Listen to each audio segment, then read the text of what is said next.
I thought I already hit the button. I thought I already hit the button. I didn't hit the button. Hello. Welcome to my tube. My tiny little tube.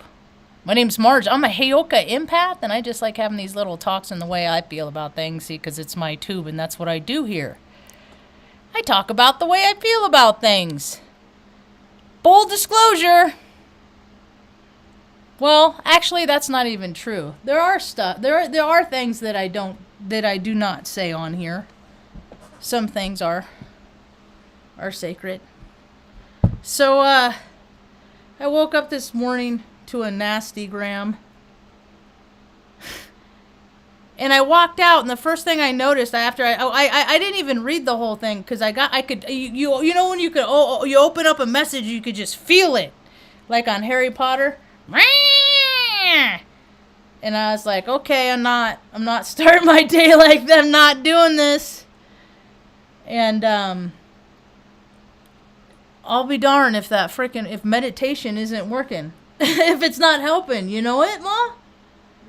It's working for me. 'Cause first part of my life, I just respond and react to everything. I explode, I erupt, you know? And then after a number of years and around the tables of recovery and stuff, this person tries this thing, this person tries this. They tell you tell you stories about what they try to stop these eruptive feelings and emotions and stuff like that caused by, just life.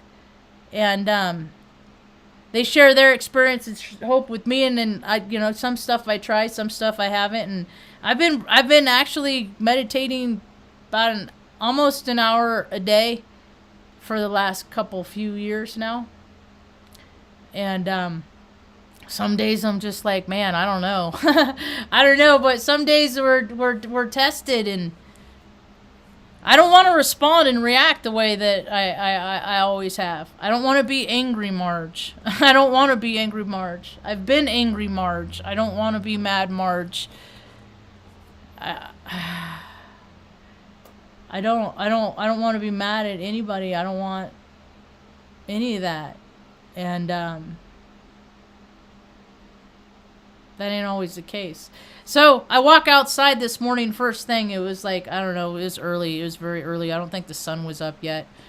And I look around. That's the first thing I noticed. I'm like, it's a cloudless day. I don't like cloudless days. I think they're like days in between time to me. That's what they feel like to me. It's like we're plucked up and we're just like in limbo to me. Because usually there's like a whisper here or at least contrails or something.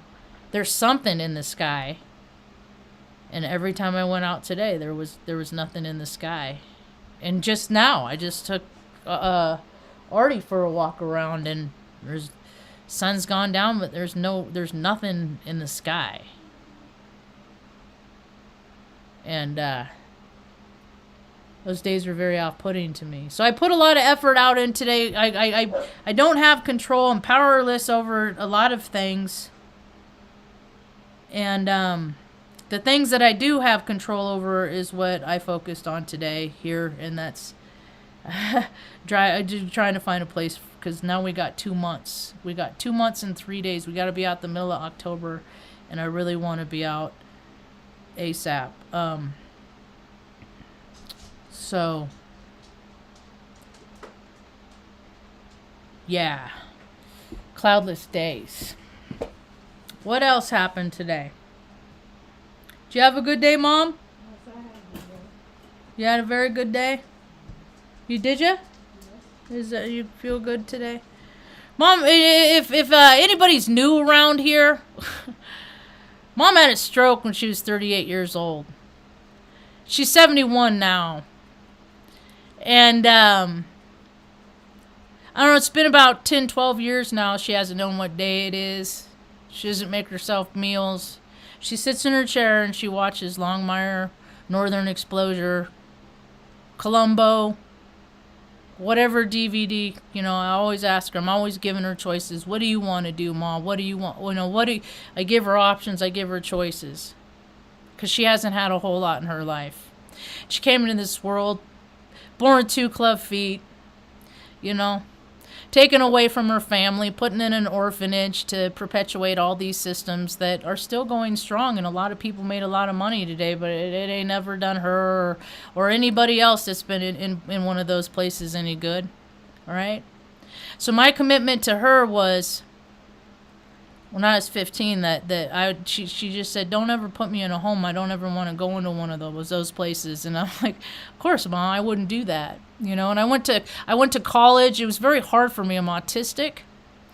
And just navigating through this on this planet is very, very difficult. And it's only getting more and more difficult for me.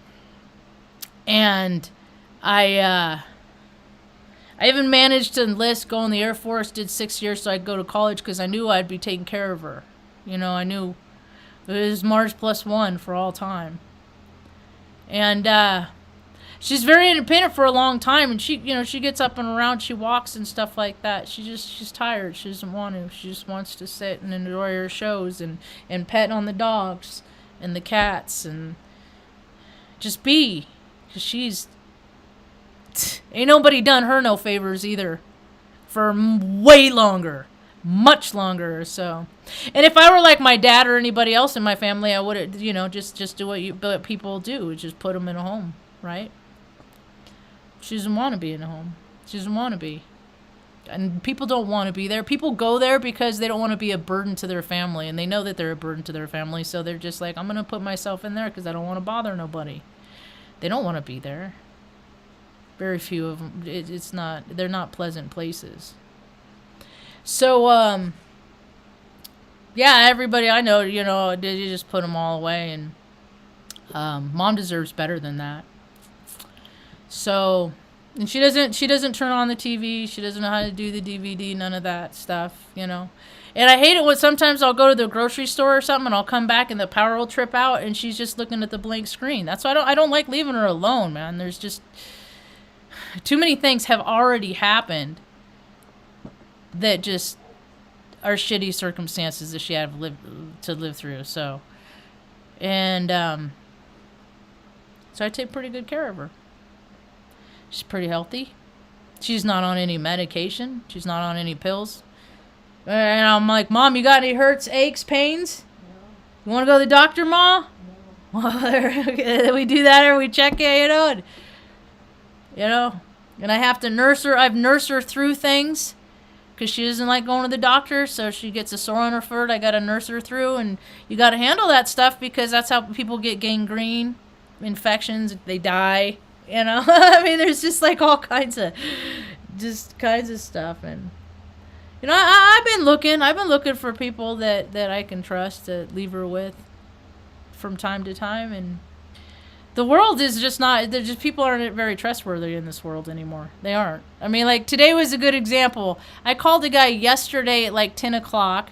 He called me back at 5 in regard to a place to live. He called me back at 5:30, said he wasn't going to be answering the phone anymore. So I called him this morning, and then we reconnect this morning. So I called him first, like 9:30 this morning, because that's first thing in Taos, New Mexico. Actually, it's 10 or 11 is first thing here. And he didn't call me back until 5:01, and it's probably, I didn't even listen to the message, because it's after hours, and I'm not going to call him back. So I'll call him, I'll try again tomorrow, And then several places. Drove around, called mobile home parks.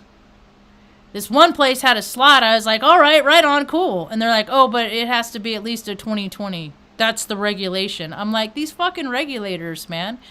How come they didn't all freaking drop off in the last 2 years, And we're all, with all the people that have so many people dropped off, and, why aren't there more places to live? There's so many more empty houses.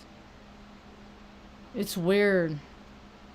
People aren't really interested in helping people. People are just really, really way more satisfied in freaking money. Money is just like, it's just gotten so, the desire for it has gotten so grandiose. And I live in a place where like people spend a lot of money, a lot of resources to just come here and look at like what are you going back in time? Are you living amongst the Indians? I mean, as much effort and life energy that people spend to come here, it's like some adobe buildings. I mean, it's like there's a slit in the earth about 10 miles out. They call it the gorge. Bridge probably hasn't been gone over by any kind of annual maintenance, probably, I don't know, in decades. And as much as like that's what people don't even think in terms of this. Like the bridge is metal. It's made of hardware. You know, the earth shifts, hardware gets loose, trucks go over it, it vibrates, hardware gets loose, and people aren't going around freaking maintaining this stuff. They're not making sure it's safe.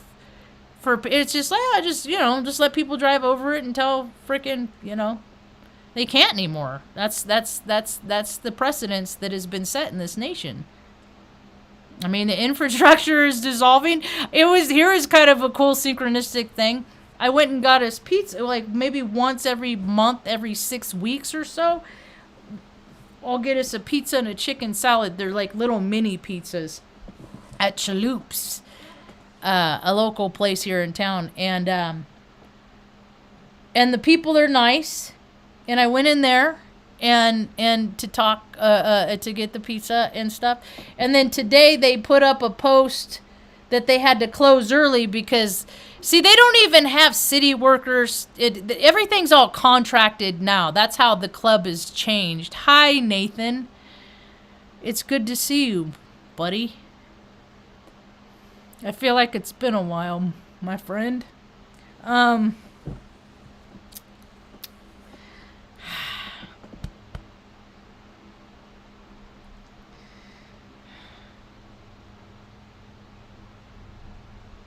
I hope you're doing good, dude.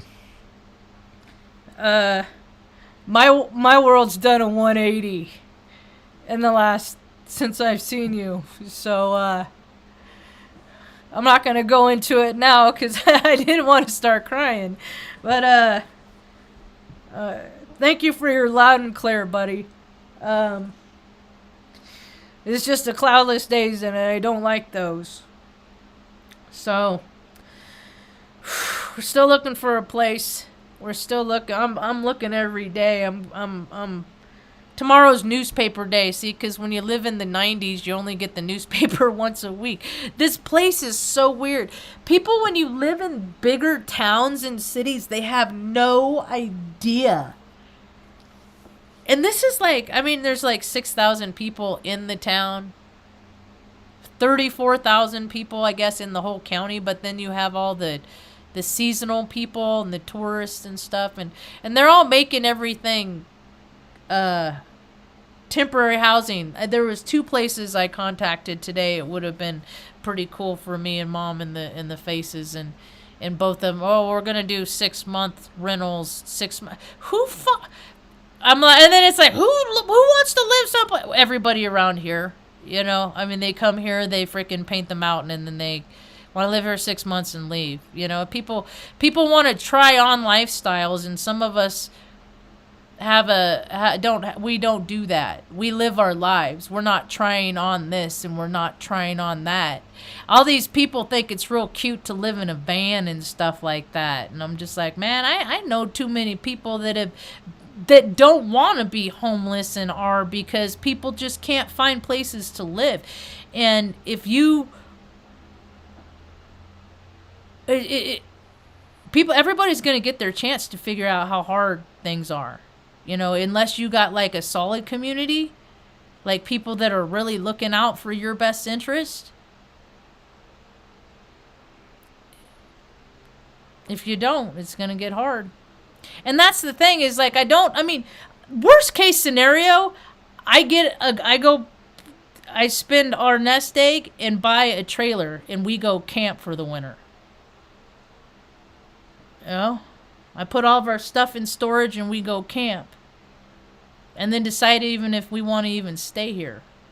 But looking around, really the pickings are slim. It's I see the lives that are being lived on social media, but it's not going to last forever. I mean, have you seen Ben Davidson from Space Observers? He's doing a question answer series, and I'm just like, dude, they can't think he's nutty. You know? I mean, everybody loves Ben Davidson from Space Observers, and he's just like, it's too late at this point. I mean, you know, he's like, just go ahead and live your lives every day, you know, eyes open, no fear, or whatever he says. And then he's going to be in Scottsdale this weekend with his stuff. Oh, and now you can talk to him. You can call him and talk to him and have a conversation with him. It just costs you money, and people will do it. You know, people can't find places to live, but people will just throw money at, you know, to get the attention of somebody. It's just, I've never been big into organized religion. I've dabbled. I've gone to all kinds of different church services. I went to 3 different kinds when I was in basic training just to see what they were like. You know, I had nothing better to do. Just go to church on Sunday, so I tried a few different kinds. I've always been looking for peace and serenity, because I've always had so much angst and fear and anger and resentment and jealousy and all that stuff that just keeps people bogged down. I always had that, and those were my go-tos, because whenever I get scared about something, it's just easier to get mad. And took me a lot of years to just learn how to just let things be. And I'm not 100%. I will never be 100%. I could go years with, you know, without popping off on somebody, and then, like, you know, the anniversary of the 10th anniversary of the last time I popped, you know, I'll just be like, "Rrr," you know. So I'm a spiritual being having a human experience, and human beings are freaking dumb. They are. They're not very smart. They're not. Like, and I've been very emotionally immature. And if I'm not careful, tomorrow I could be emotionally immature, you know? Or I can make the conscious decision, like I did today, to not act the way I've always acted and try and do something different. Try and come from a different place. Try and come from a place of understanding.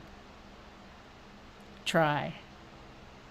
You know, and whenever anybody freaking tells me about me, it's not like I haven't talked about this in almost 1,900 videos now. When somebody tells or is telling me all about me, they're telling me all about themselves. That's what a Helka is. Fucking guy. Yeah. So tell me all about me. Go ahead, tell me. It just saves me the trouble. Whatever. So, Pop Rivet! What are you doing? I've been thinking about you a lot in the Middle Earth. Middle Earth America. Mom's good. Mom's good. Mom, you good? Yes. Yeah? Mom's happy. Aren't ya? Yes. I don't like speaking for ya. So you tell him you're happy, Ma. There we. But yeah, we're looking for another place to live. So, any place really. We'll travel with our companions. But anyway, glad to see you. Hope things are good. The boy's good for you, and things are good. But yes, things are. What was I talking about before I got excited about Rivet? We used to go drive around and pull people out in the snow. That was like my first experiences in Nebraska winters. He had a big old Chevy pickup truck, and we just drive around. He took me one time. I had a roommate. He took me one time to Des Moines to pick her up, because she flew out. She was from Cleveland. She was from the same place as you, Nate.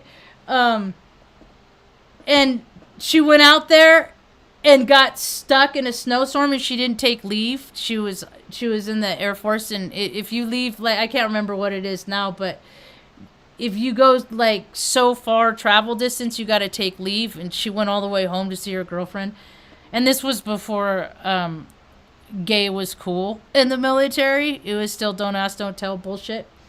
And he even drove me out there to pick her up in Des Moines, because that's as far as she could get. She could get a flight into Des Moines, and she had to be at work the next morning. So we drove out in a freaking snowstorm, yo.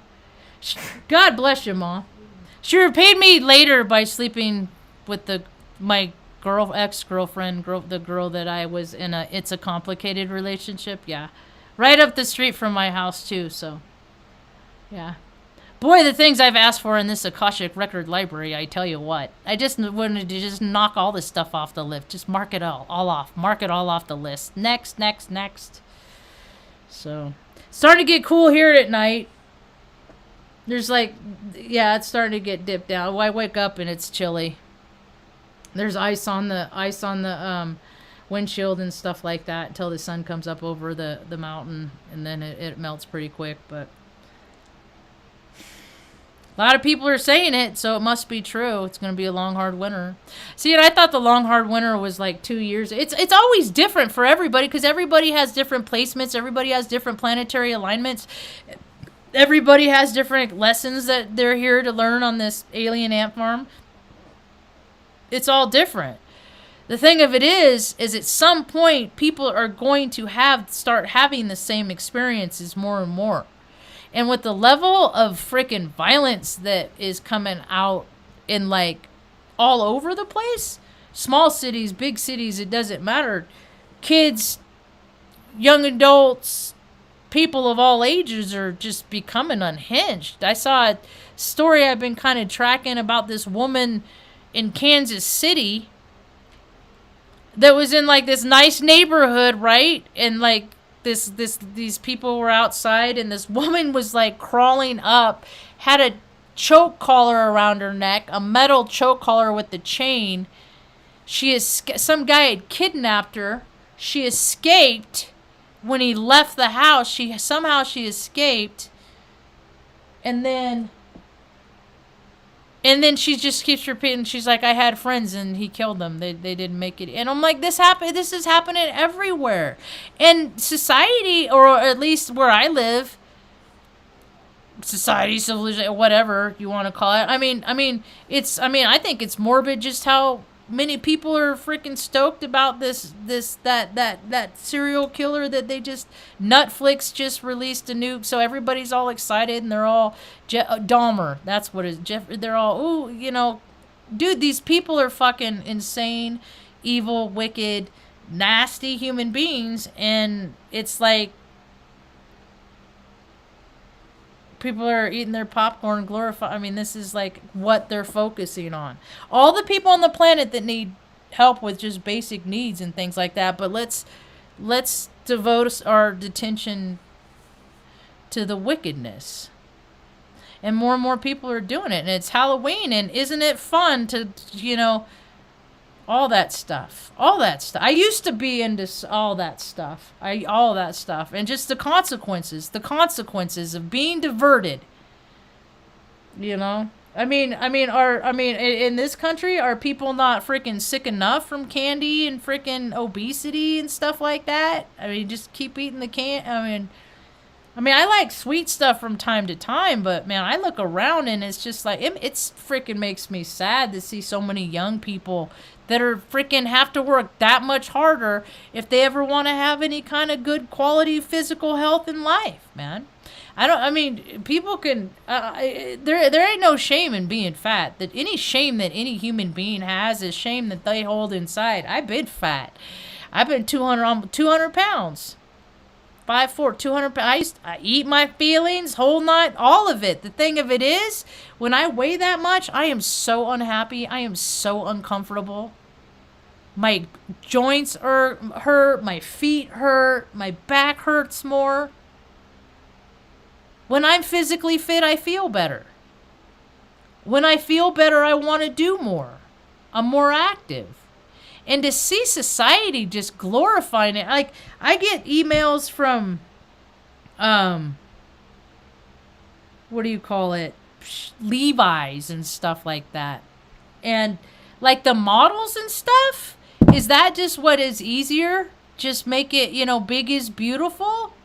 Until I got a heart attack, got heart disease and stuff like that, It takes effort to act like you give a shit to your soul sack.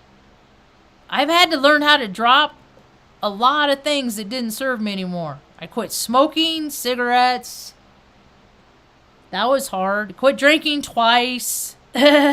Once after 14 years. Then I went out and tried some wine and stuff like that for like 7 months, 8 months. And then I had another moment of clarity where I was just like, dude, ain't nobody going to take care of mom if I freaking, because I get falling down stupid drunk, blackout drunk, dumb drunk, talking shit drunk, all that ego forth stuff. I do that. But that's not what my life is about. My life is about learning from the mistakes that I've made. Yep, that's what my life is about. And not continuing to make the same ones over and over.